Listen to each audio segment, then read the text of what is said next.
Salut tout le monde. Vous êtes à nouveau les bienvenus. Et si vous n'êtes pas encore abonné, veuillez cliquer sur le bouton d'abonnement et la cloche de notification.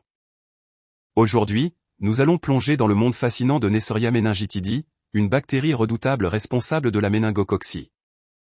Accrochez-vous alors que nous explorons ses caractéristiques, sa transmission, ses symptômes et les moyens de prévenir cette infection grave.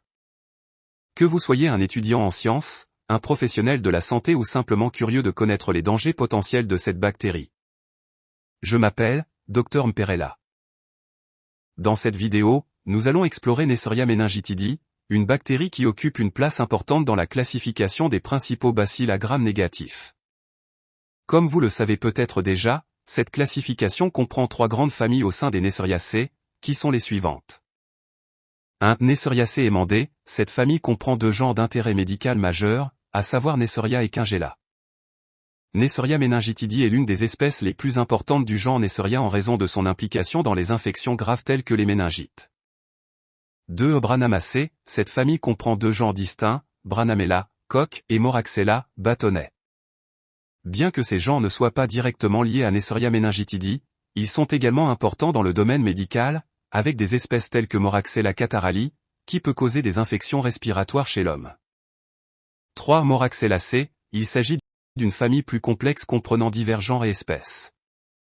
Bien que moins connue pour son importance médicale que les 2 autres familles, elle mérite néanmoins notre attention en raison de son impact potentiel sur la santé humaine. Neisseria meningitidi est en effet fréquemment associée aux méningites cérébrospinales, une infection grave du système nerveux central. Cette bactérie est présente de manière spécifique chez l'homme, généralement dans le rhinopharynx. La transmission se fait par voie interhumaine, principalement par des gouttelettes de salive, ce qui explique pourquoi elle peut se propager rapidement dans des populations densément peuplées ou dans des environnements où les contacts sont étroits. Certains individus peuvent être porteurs sains, ce qui signifie qu'ils hébergent la bactérie sans présenter de symptômes. Les circonstances favorisant son apparition comprennent des facteurs saisonniers, le surmenage et de mauvaises conditions d'hygiène. Neisseria meningitidi est sensible à la température, au pH et à la dessiccation. Du côté de Neisseria gonorrhoeae, cette bactérie est responsable de la gonorrhée, une infection sexuellement transmissible courante. Elle se trouve également spécifiquement chez l'homme, principalement dans les muqueuses génitales. La transmission se fait principalement par contact sexuel, et la bactérie peut causer des symptômes tels que des brûlures à la miction et des écoulements. Contrairement à Neisseria meningitidi, Neisseria gonorrhoeae n'est pas présente dans l'environnement et est sensible à des conditions environnementales spécifiques. Sur le plan épidémiologique, Neisseria meningitidi peut présenter différents sérogroupes prédominants selon les régions du monde, avec une prévalence plus élevée dans certaines zones, comme en Europe et en Amérique du Nord, où les sérogroupes B et C sont courants. En revanche, en Afrique, on peut trouver le sérogroupe AE, dans certains cas, le sérogroupe W135, ce qui peut entraîner des épidémies plus graves dans cette région. Le pouvoir pathogène de Neisseria meningitidi est associé à plusieurs manifestations cliniques. Tout d'abord, la méningite cérébrospinale, MCS, est une affection grave caractérisée par une fièvre élevée, une raideur de la nuque, des céphalées, des vomissements en jet et une photophobie. Ensuite, la méningococcémie fulminante, une forme sévère de bactériémie, se caractérise par un purpurat extensif et nécrotique. Cette condition peut conduire à un état de choc, également connu sous le nom de choc endotoxique. En plus de ces affections, Neisseria meningitidi peut causer d'autres problèmes tels que l'endocardite, la péricardite, les infections bronchopulmonaires, les otites et les arthrites. Sur le plan bactériologique, Neisseria meningitidi peut être retrouvé à la fois intra- et extracellulaire, souvent associé à la présence de polynucléaires neutrophiles. En culture, il peut être cultivé sur de la Gélose columbia avec du sang de mouton frais ou cuit, et incubé dans une atmosphère humide avec 5% à 10% de dioxyde de carbone à une température d'environ 35 degrés Celsius pendant 24 heures. Les colonies peuvent se caractériser par une forme ronde, parfois muqueuse. Au niveau biochimique, Neisseria meningitidi est positif pour l'oxydase, la catalase, le glucose, le maltose et la gamma-glutamyltransférase, ce qui aide à son identification en laboratoire. Le caractère antigénique de Neisseria meningitidi est crucial pour son identification et son diagnostic. Il présente plusieurs composants antigéniques importants. 1. Polyocide capsulaire. La présence de polysaccharides capsulaires confère à Neisseria meningitidis une spécificité antigénique. Ces polyocides sont responsables de la définition de 12 sérotypes différents, ce qui permet de distinguer différentes souches de la bactérie. 2. Protéines de membrane externe. Les protéines de membrane externe jouent également un rôle dans la définition des sérotypes d'intérêt épidémiologique.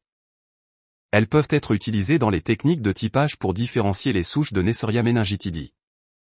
3. Endotoxine, LPS. L'endotoxine, ou lipopolysaccharide, LPS, est un composant majeur de la paroi cellulaire des bactéries gram-négatives telles que Neisseria meningitidis.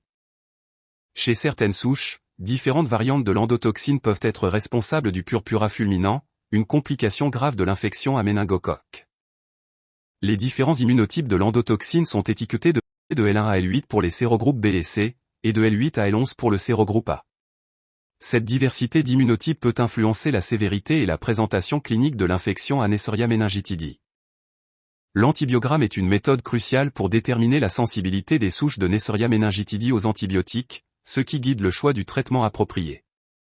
Voici les étapes et les recommandations associées à l'antibiogramme et au traitement. Antibiogramme. 1. Prélèvement. Effectuer un prélèvement par technique d'écouvillonnage sur milieu en diffusion, en utilisant une gélose de Muller 1 thon enrichie de 5% de sang de mouton. 2. Incubation. Incuber le milieu pendant 24 heures à 35 degrés Celsius, en présence de 5% de dioxyde de carbone.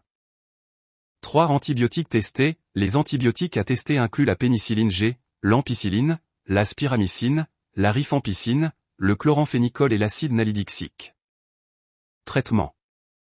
1. Choix des antibiotiques.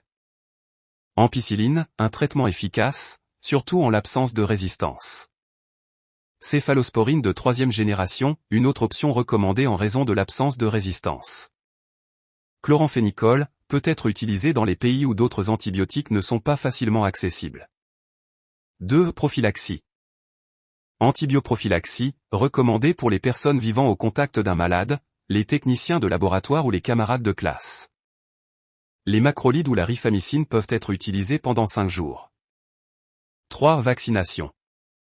Vaccin tétraval, vaccin contre les sérogroupes A, C, Y et W135. En suivant ces protocoles, il est possible de diagnostiquer et de traiter efficacement les infections à Neisseria meningitidis tout en mettant en œuvre des mesures de prévention pour limiter la propagation de la maladie. Questions. Répondez aux questions suivantes dans les commentaires. 1. Quels sont les principaux symptômes associés à une méningite causée par Neisseria meningitidis? A. Raideur des membres inférieurs. B. Fièvre élevée et photophobie. C. Éruption cutanée généralisée. D. Hallucinations auditives. 2. Question ouverte. Pouvez-vous décrire en détail le processus de réalisation d'un antibiogramme pour déterminer la sensibilité d'une souche de Neisseria meningitidis aux antibiotiques, ainsi que les recommandations de traitement basées sur les résultats de l'antibiogramme? Si vous avez aimé la vidéo, n'hésitez pas à la liker, à la partager avec vos amis et à vous abonner à notre chaîne si ce n'est pas encore fait. Merci et à bientôt.